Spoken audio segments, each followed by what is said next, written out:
آقا یک چیزی بگم، یک چیزی کشف کردم، یک غذای واقعا خوشمزه و جدید.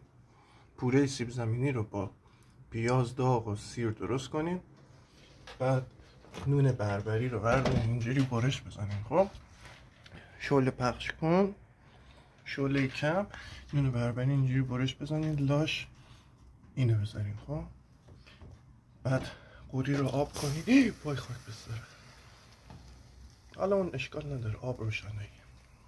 بعد قوری رو آب کنین بذارین روش پرس بشه، میشه این. بعد با گوجه خیارشور بخورین. سلامتی شما. واو چقدر خوشمزه.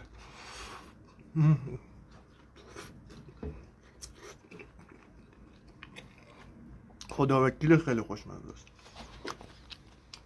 این رسیپی رو حالا من باید یک سری فیلم بگیرم بذارم.